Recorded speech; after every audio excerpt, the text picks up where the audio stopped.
Today, I'm going to show you something absolutely wild. Someone has built a fully functioning Doom-like game using SQL queries, not to store the game data, but to actually handle the 3D graphics, so that raycasting, perspective, and rendering the entire 3D game. All this done using the WASM version of DuckDB. I mean, we've already seen Doom running in Excel and on a pregnancy test, so it was only a matter of time before somebody figured out how to run it in a database on the browser. But what are the exact queries used to make this game, and how does it render in the browser? I'll get to those questions later, but first, why DuckDB? Well, DuckDB is an analytical database, meaning it's designed to run complex queries on a large amount of data, like ClickHouse or Google's BigQuery. But what makes DuckDB so special is that it's an embedded database, meaning it runs on the same resources and processes as your main application. So say, for example, I have a Node.js server. If I wanted to use DuckDB, I could install it as a library and it will feel as if it was part of the same app.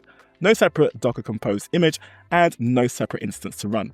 But still, how exactly can this be used to render a game? So the whole game can be downloaded from this repo by Patrick Traynor, which I'll put a link to in the description. But if we scroll down right to the bottom of this index.html file, we can see it's about 654 lines of code, which isn't that much in the grand scheme of things. Let's take a look at the game in Cursor, and let's scroll down to the first line of JavaScript. We can see the first thing that's imported is the WASM version of DuckDB from a CDN. Now, since we're focusing on how the game was rendered, we're going to turn our attention to this screen element, which is grabbed in the JavaScript here on line 13. Now, the screen element at first is rendering a lot of text, but if you scroll down a bit further in the code, at this point, it's rendering a frame buffer, which is a map of a bunch of row information. Now, if you go to that frame buffer, it's rendering background rows, and background rows is essentially a bunch of SQL select statements. And we can see it's selecting from a bunch of different tables. Well, actually, 5 tables and 2 views. So one here called map, player, enemies, bullets, settings, and 2 views, one called render 3D frame, and another one called column distances. Now, to keep things simple, let's just focus on the map table, which is creating the minimap for the game on the right-hand side. So this is a 16 by 16 grid, and over here, it's a bit difficult to read because of the syntax highlighting, but it's creating 3 columns, X coordinate, Y coordinate, and the tile value. So here it's adding the hashtag symbol over here to the X and Y values that are 0 and 15. And if we scroll down a bit further, the coordinates that do not have hashtags will have a dot apart from these specific coordinates. So 55, 65, 75, and so on. And if I showed you the table that this created, it could look something like this and would render this in the game with this CSS color value making it look green. But the 3D rendering part is where things get really interesting or difficult. Okay, so I've realized earlier in the video I mentioned the screen element for the map, but I should have mentioned the minimap element, which actually renders the minimap. But now we're actually going to be talking about the screen. And in particular, we're going to focus on the 3D rendering part, which, if I can find it, is related to this render 3D frame view. I don't know much about the complications of ray tracing, but I'm going to do my best to explain what's going on here. And first of all, let's not use this file to read it because, well, it's all compressed and green and difficult to understand. So I've copied all this code related to the render 3D frame, formatted it, and put it in a new tab over here. Much better. Okay, so this is using a recursive common table expression, which essentially creates the set of rows once, and then recursively it refers to itself to update the rows based on things that have changed. Now, this recursive behavior doesn't happen on the whole SQL statement, just the ray tracing bit, which I'll talk about later. But we can see here it's getting the player and settings values and then creating potential rows and columns, which will be the size of the screen, but then adjusting the potential row and column value based on the settings view value. So it's trimming them and making them match the size in the settings. Quick pause. For some reason in this video, I say function instead of alias. I don't know why I said it, but from here onwards, if you hear me say function, I actually mean alias. Apart from when you see ray trace, which is a function and an alias. Anyway, back to the video. Then we have the raise function and the ray trace function. So this game is casting rays based on the player's position, and based on how far the rows travel or the distance the rows travel before they hit a wall, it will figure out what pixel to show to simulate distance and perspective. So this is probably using a standard ray algorithm, which I'm not sure about.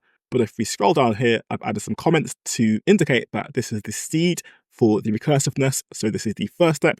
And then below that is the actual recursive step. So this is essentially the ray taking a step until it hits a wall or until the max steps are exceeded.